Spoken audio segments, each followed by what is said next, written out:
Turns out, antimicrobial resistance. Your doctor prescribed antibiotics last week. You took them. They didn't work. Not because your infection is special or your body is weird, but because the bacteria inside you have figured out how to laugh at medicine. And they're teaching that trick to their neighbors. Right now, somewhere in a hospital, someone is dying from an infection we used to cure in 3 days. So here's the question. What if we could read the bacterial genome like a cheat code and know exactly which drugs to use before the patient ever gets sicker? We're living through a slow-motion catastrophe. Antibiotics saved millions of lives over the past 70 years. They were basically magic. Then we overused them. Then we misused them. Then bacteria started evolving defenses faster than we could invent new drugs.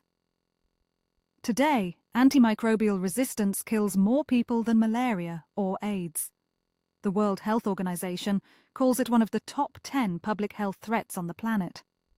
And here's what makes it terrifying. It's invisible. You can't see resistance. You just watch a patient get sicker because the bacteria have become untreatable. For decades, doctors treated resistance like a guessing game. They'd try one antibiotic. If it failed, try another. If that failed, they ran out of options. The assumption was simple. Resistance is random, unpredictable, and we'd just have to keep making new drugs faster than bacteria adapt. But what if we could actually predict it? 2 researchers, Noor Hossen and Maria Teglia Mascellino, just published a comprehensive review that changes how we think about solving this problem. Hossen works at Habiganj Agricultural University in Bangladesh, studying veterinary microbiology and public health. Mascellino is at Sapienza University of Rome in the Department of Public Health and Infectious Diseases. In June of 2026, they published their findings in Frontiers in Microbiology. Their work pulls together years of research on something that sounds boring but is actually revolutionary: reading the genetic blueprint of resistance. And once you can read it, you can predict it. They were about to show the scientific community what happens when genomic science meets real medicine. Here's what they actually did. Instead of looking at one lab test or one bacterial sample, they reviewed the entire landscape of molecular diagnostic technology available right now.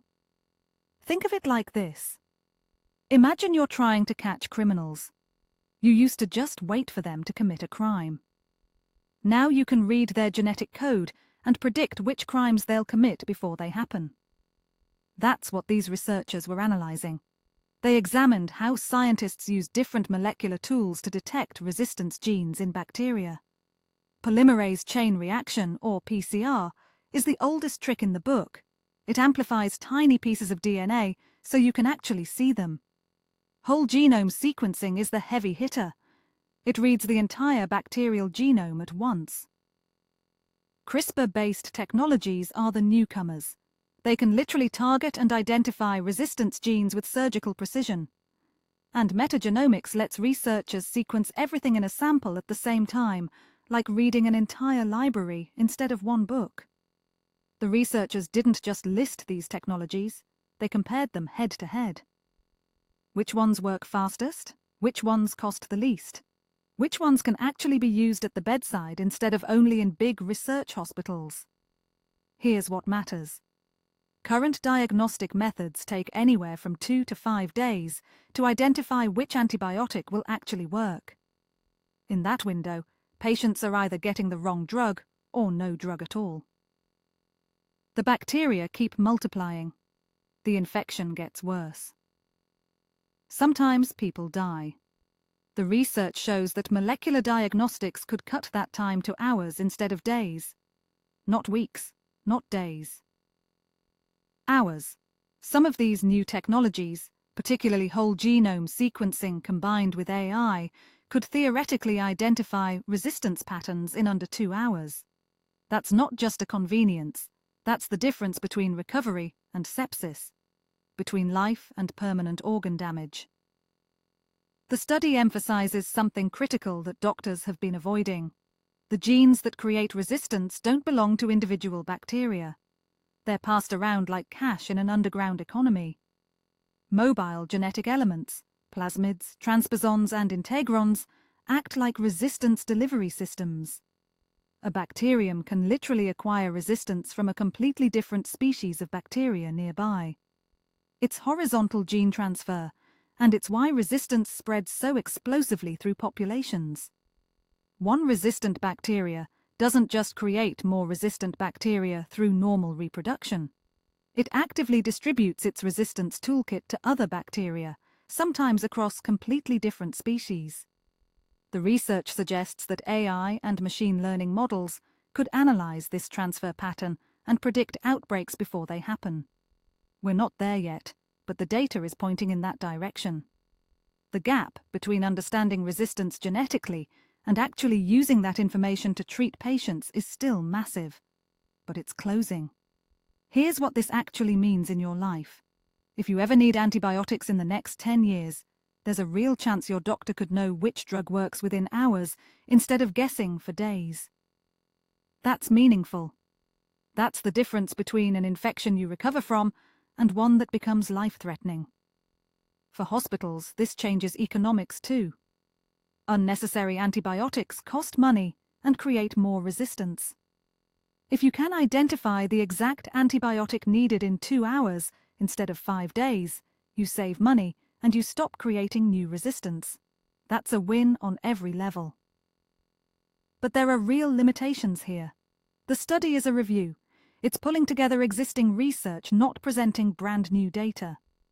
That means some of the AI and machine learning applications they discuss are still theoretical. In real hospitals, widespread genomic testing faces real obstacles: cost, training, equipment, and the fact that most hospitals in low-income countries barely have basic lab capacity. You can't deploy cutting-edge genomic diagnostics in a place that doesn't have electricity or refrigeration for samples. That's not a failure of the science. That's a failure of implementation and economics.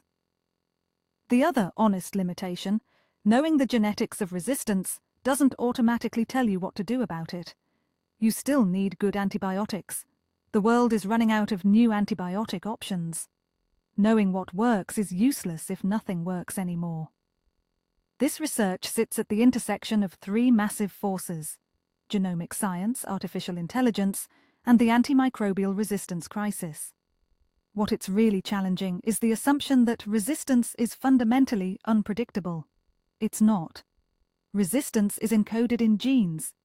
Genes can be read, patterns can be recognized.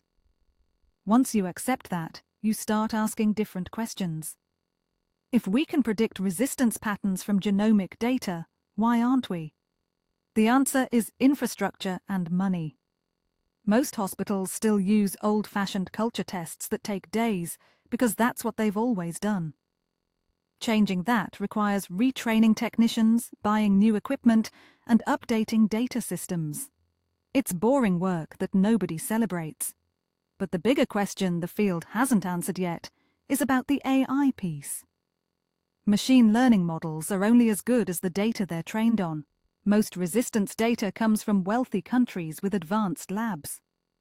What about resistance patterns in places where most of humanity actually lives?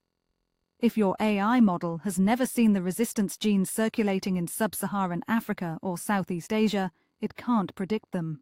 That's a massive blind spot, and nobody's really solved it yet. Your next infection might be curable by the time you finish watching this, or it might be resistant to every drug we have. The difference between those 2 outcomes might come down to whether your doctor has access to genomic diagnostics and AI predictions in your hospital. The research tells us the science is ready. The question is, are we ready to actually use it? Turns out, scientists have been busy, and they're not done yet.